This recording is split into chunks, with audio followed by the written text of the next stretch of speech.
এ নিয়ে আলোচনার জন্য স্টুডিওতে আছেন রবিউল ইসলাম আওলাদ, যাচ্ছি তার কাছে। রবিউল, আমরা নেপালে বেশ কয়েক মাস ধরে আসলে দেখছি এক ধরনের অসন্তোষ কিংবা বিক্ষোভ দানা বাঁধার উপক্রম ছিল। গত সপ্তাহে ইন্টারনেট বন্ধ করে দেওয়ার পর আজকে যে সংঘর্ষটি ঘটলো, এর মূল কারণ আসলে কি? ধন্যবাদ জাফর। আমরা যে আজকের যে বিক্ষোভ, এই বিক্ষোভটা কিন্তু হঠাৎ করে আজকেই যে শুরু হয়েছে তার না, কিন্তু এর পেছনে আপনাকে এই চলতি বছরের শুরুর দিকে আপনাকে আগাতে হবে। আপনি জানেন যে চলতি বছরের শুরুতে অর্থাৎ এপ্রিলের দিকে দেশটিতে কিন্তু রাজতন্ত্রের পক্ষে কিন্তু বিক্ষোভ হয়েছে। অর্থাৎ বর্তমানে যে ধর্মনিরপেক্ষ প্রজাতন্ত্র ব্যবস্থা রয়েছে, সেই ধর্মনিরপেক্ষ প্রজাতন্ত্রের বিরুদ্ধে কিন্তু মানুষ রাস্তায় নেমেছিল। সেই সময় কিন্তু ব্যাপক ধরপাকড় করা হয়েছিল এবং সেই সময় আন্তর্জাতিক গণমাধ্যম, বিভিন্ন গণমাধ্যমে সেই বিষয়টি উঠে এসেছিল। তাহলে কি নেপালে আবারও রাজতন্ত্র ফিরে আসবে, তেমনই একটা আভাস পাওয়া যাচ্ছিল। এবং তারই ধারাবাহিকতায় আমরা এখন দেখলাম যে অগ্নিগর্ভ নেপাল এবং আজকে দিনভর যে সংঘর্ষ হয়েছে, বিশেষ করে রাষ্ট্রীয় যে গুরুত্বপূর্ণ স্থাপনা অর্থাৎ গণতন্ত্রের যে প্রতীক পার্লামেন্ট ভবন, সেই পার্লামেন্ট ভবন দখল করে কিন্তু বিক্ষোভ করেছে। এবং আপনি জানেন যে এই বিক্ষোভের নেতৃত্বেও কিন্তু রয়েছে সেই দেশের তরুণ প্রজন্ম। তারা কি আসলে রাজতন্ত্র ফিরিয়ে আনার দাবিতেই বিক্ষোভ করছে? তেমনটি কিন্তু বলা হচ্ছে না, কারণ তারা শুরু থেকেই যে বিক্ষোভটা শুরু হয়েছিল, সাম্প্রতিক যে বিক্ষোভ অর্থাৎ গত এক মাস ধরে যে অস্থিরতা দেখা দিচ্ছিল, সেই অস্থিরতার কারণটা ছিল কিন্তু দুর্নীতির বিরুদ্ধে। এবং এই দুর্নীতির বিরুদ্ধে তরুণ প্রজন্ম বেশ সোচ্চার ছিল সামাজিক যোগাযোগ মাধ্যমে।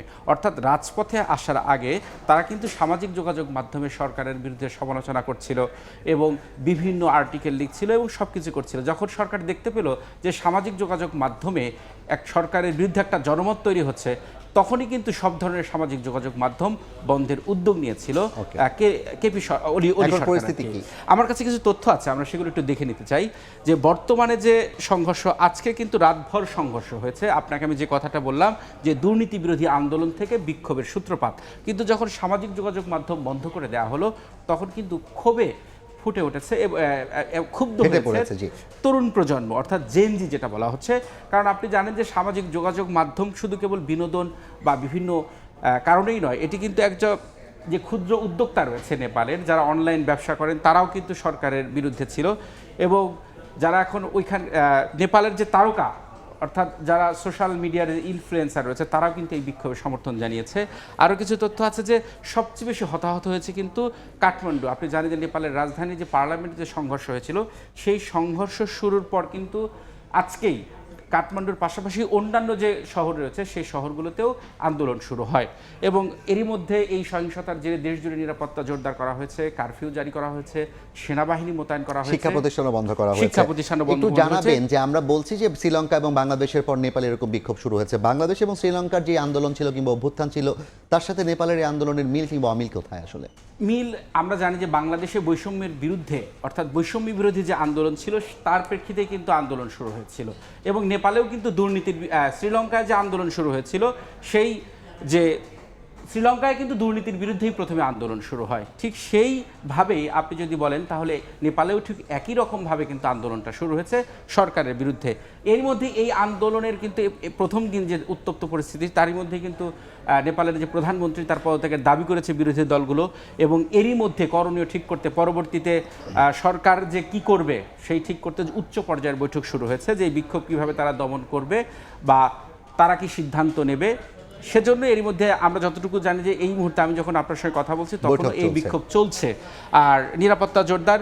সামাজিক যে যোগাযোগ মাধ্যম বন্ধ হয়েছে, অর্থাৎ যে কারণে আজকে এত বড় একটা আন্দোলন, সেই আন্দোলনে কিন্তু এখনও অনড় রয়েছেন কেপি শর্মা ওলি। তিনি যখন গণমাধ্যমে কথা বলেছেন, তিনি বলেছেন যে সামাজিক যোগাযোগ মাধ্যম নেপালের যে সংস্কৃতি এবং সংগতি এগুলোর বিরুদ্ধে। এবং তারা বলছে যে এই সামাজিক যোগাযোগ মাধ্যমে সরকারের বিরুদ্ধে, দেশের বিরুদ্ধে অপতথ্য ছড়ানো হচ্ছে, এই ধরনের একটি তিনি দাবি করেছেন। প্রতিটা দেশে আমরা দেখেছি যে এই ধরনের আন্দোলন কিংবা বিক্ষোভের শুরুতেই সামাজিক যোগাযোগ মাধ্যম অপতথ্য ছড়ানোর কথা বলা হয়, বিদেশি ষড়যন্ত্রের কথা বলা হয়। অপতথ্যের কথা তো তিনি বলেছেন, কোনো বিদেশি ষড়যন্ত্রের ইঙ্গিত তিনি দিয়েছেন কিনা? হ্যাঁ, স্বাভাবিকভাবেই বিদেশি শক্তির বিষয়ে প্রসঙ্গ আসে সাদিক। আপনি জানেন যে কেপি শর্মা ওলি কমিউনিস্ট পার্টির একজন নেতা এবং তার ক্ষমতাসীন দল কমিউনিস্ট পার্টি, তার সাথে বা তার নেপালের যে রাজনৈতিক দল বর্তমানে ক্ষমতাসীন রয়েছে তাদের সাথে চীনের একটা ভালো সম্পর্ক রয়েছে। সম্প্রতি চীনে সফরও করেছেন কেপি শর্মা ওলি। ঠিক এই সফরের পরপরই কিন্তু উত্তপ্ত হয়ে পড়েছি। তাই প্রতিবেশী যে দেশগুলো রয়েছে সেই দেশগুলোও কিন্তু নিবিড়ভাবে পর্যবেক্ষণ করছে নেপালের পরিস্থিতি। এরই মধ্যে আমরা যতটুকু জানতে পেরেছি বিভিন্ন সংবাদ মাধ্যমে ভারত তার সীমান্তে কড়াকড়ি আরোপ করেছে, সেখানে নিরাপত্তা জোরদার করেছে যেন নেপালের পরিস্থিতির প্রভাব। ক্ষমতাসীন সরকারের সাথে ভারতের সম্পর্ক কেমন? প্রতিবেশী দেশ হিসেবে ভারতের সাথে নেপালের সম্পর্ক বেশ ভালো, কিন্তু ভূরাজনৈতিকভাবে বিভিন্ন প্রেক্ষাপটে দুই দেশের মধ্যে এক ধরনের টানাপোড়েন ছিল। সীমান্ত ইস্যুতে আমরা জানি যে কয়েক বছর আগে সেখানে এক ধরনের দুই দেশের মধ্যে উত্তেজনা বিরাজ করেছে, যে রাজনৈতিক যে মানচিত্র ম্যাপ সেটি নিয়েও আমরা দেখেছি ভারতের সাথে নেপালের এক ধরনের দ্বন্দ্ব ছিল। এর মধ্যে আবার যেহেতু প্রতিবেশী দেশ, এই অঞ্চলের চীন এবং ভারত যে শক্তিশালী দেশ, তারাও একটা ছোট দেশগুলোতে প্রভাব বিস্তারের চেষ্টা করে, সেই ধারাবাহিকতা থাকতেই পারে। এই সংঘর্ষের পরিণতি কোথায় যেতে পারে? এই মুহূর্তে আমরা যতটুকু জানতে পারছি যে এই দুর্নীতি এবং সামাজিক যোগাযোগ মাধ্যমের বিরুদ্ধে যে আন্দোলন শুরু হয়েছিল, কিন্তু আমরা জানি যে আন্দোলন আসলে এক দাবিতে কখনো থাকে না, পরিস্থিতি এবং সময় গণনার সঙ্গে সঙ্গে ইতিমধ্যে তো প্রধানমন্ত্রী পদত্যাগের দাবি উঠে গেছে। আমরা জানি যে প্রধানমন্ত্রী পদত্যাগের দাবি করেছে এবং ভবিষ্যৎ কোন দিকে যায় নেপালে সেটি এখন দেখার বিষয়। স্বরাষ্ট্রমন্ত্রী এর মধ্যে আপনার সাথে যখন কথা বলছি তখন আমরা জানতে পেরেছি যে নেপালের যে স্বরাষ্ট্রমন্ত্রী তিনি পদত্যাগ করেছেন, আমরা জানতে পেরেছি। অনেক ধন্যবাদ রবিউল ইসলাম আওলাদ, আপনার মাধ্যমে আমরা পরবর্তীতে আবার জেনে নেব। দর্শক, আমরা কথা বলছিলাম নেপালের যে এই মুহূর্তে আন্দোলন চলছে সেই বিষয়ে বিস্তারিত, এবং আমরা যেটি জানতে পারলাম নেপালে এখন পর্যন্ত 19 জন মারা গেছেন এবং স্বরাষ্ট্রমন্ত্রী পদত্যাগ করেছেন। বিদ্রোহীরা, বিক্ষোভকারীরা প্রধানমন্ত্রীর পদত্যাগ চেয়েছে।